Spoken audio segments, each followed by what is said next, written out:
course, and you should be going there. You can work on, basically it's important that you're there.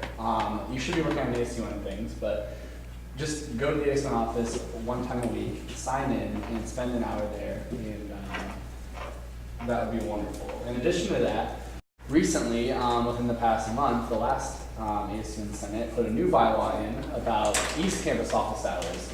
And the bylaw states that 1 hour per month out of your weekly hours should be served at the East Campus Union office. And this may be kind of difficult for some. For me, for instance, I don't have a vehicle to get there, but thankfully we all have bus passes that can get us to East Campus. And once you get there, you can check out a key at the information desk and go upstairs. It's on the 3rd floor. It's on the highest floor of the East Campus Union, and you can check in there, and there'll be sheets waiting for you there. And there are a lot of topics coming up. I have a long report. So, can I address questions now? Yeah, sure. How do I get on the key list? To get a key in both, I'm going to yield to President Solomon who said he gave information. Those keys should have been updated by Paul last week. If you have not been added to that list, let either myself or speaker would set the Jamie or Drew know, and your internal vice president. Senator. Would you be adverse to allowing office hours swapping? I mean, I'm on East Campus all day, every day, so 3 out of 4 weeks, that I'm not required to be there, I would love to be there rather than have to come away sitting just 1 hour. I would entertain that as an option. Talk to me after a meeting as to how we can facilitate that. So office hours, bylaws say 1 hour per week, and then 1 hour per month at East Campus. Next thing on the report, if you're a committee chair, we did committee assignments after meeting last week, and all the committees have been assigned. And so committee chairs, you should get with your committees, contact your committee and set up a time in which you're going to meet per week, and then forward that information to me. And furthermore, if your email listservs, whatever you have for your committees, I would like to be put on those listservs as well in order to update the Google Calendar that is on our ASUN website. So if you're thinking about a time that you'd like a committee to meet also, you can go on the ASUN website, and there's a link to the calendar last year of when last year's committee meetings met. And that can serve as kind of a guide, but really you have to talk to members of your committee and find a time which works for you, and then set that up. And then forward that information out to me. Today, you didn't receive an email from me because I just transitioned from Speaker Tiedemann, former Speaker Tiedemann today. But you can expect weekly meeting or weekly emails, approximately on Monday and Tuesday each week, of a reminder of where Senate is going to be and what legislation is going to be on the docket for that night. With that being said, if you have legislation coming out of your committee each week, I should already know about it because I'll be on your listserv.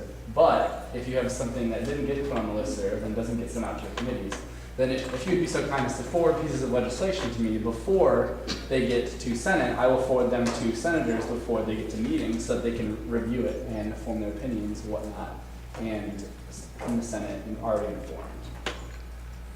Quorum right now, we are 1.7 senators over quorum.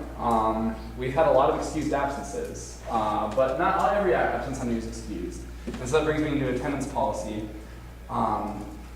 And quorum. So attendance policy, you senators should talk to me if you're going to miss a meeting. Right now, people have been getting sifted through, I know External Vice President Dick got a few emails, I know that Marlene has had a few emails, but if you're going to be absent, just email me, and if it's a reasonable excuse, it'll count as excused absence. I believe there are 2 unexcused absences you can have before review of your Senate comes up.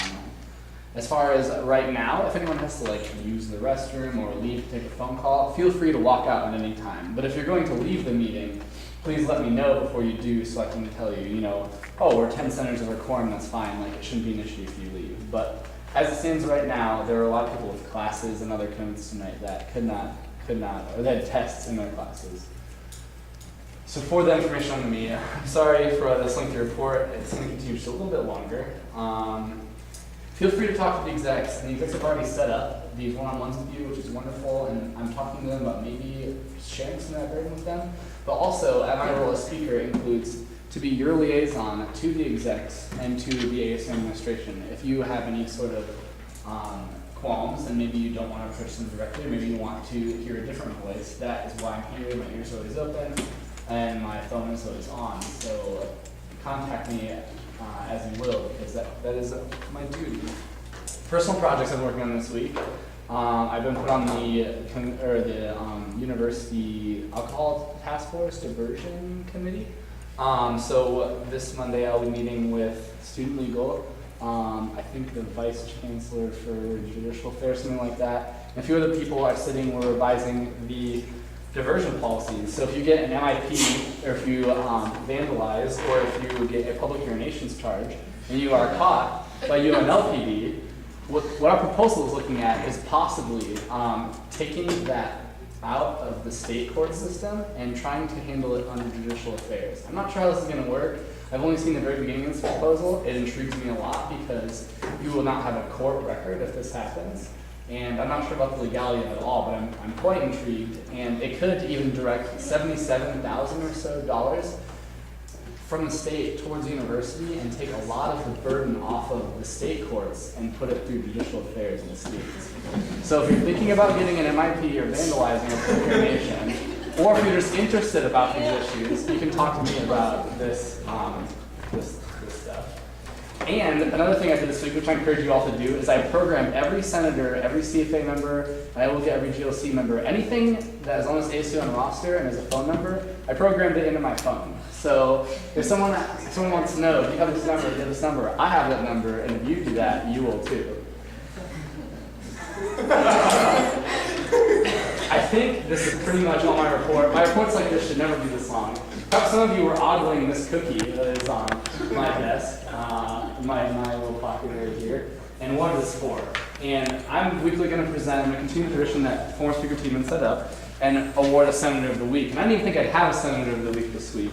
And while Senator Redding deserves commendation for the shirt and the awesome shirt reveal that's happened, that already happened last semester also, and so I am not going to commend her this week, but I am going to commend the chairman of the academic committee, David Frazee. And this is kind of preempting the legislation we're going to discuss tonight, but I don't even know how he came up with legislation or knew about textbook adoption, but somehow he did, and so I want to commend him for that piece of legislation that we're going to discuss tonight with a OD, which I think is, I don't know, basically getting a chocolate overdose. So I think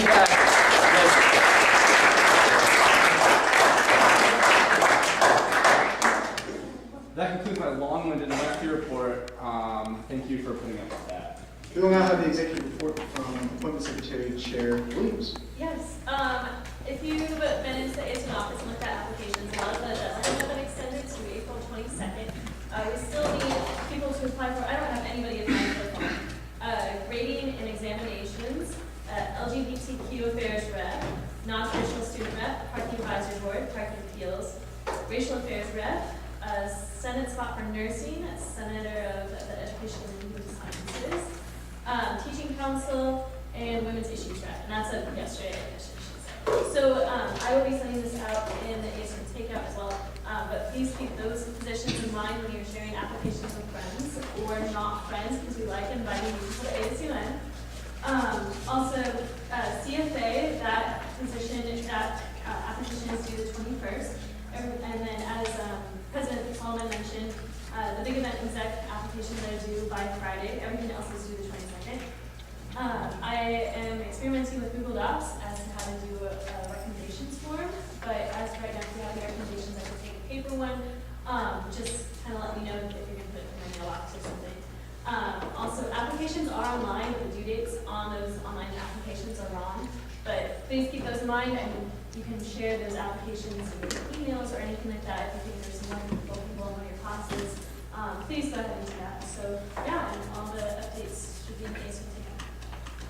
Thank you. We will now have the report from who would be the government liaison committee chair Barmore. He would be, but since he is absent, is there anyone wishing to speak on his behalf? Possibly Senator Carr, who is actually the new government liaison committee chair, but he will not actually be starting his term until the fall. Good evening, colleagues. Okay, so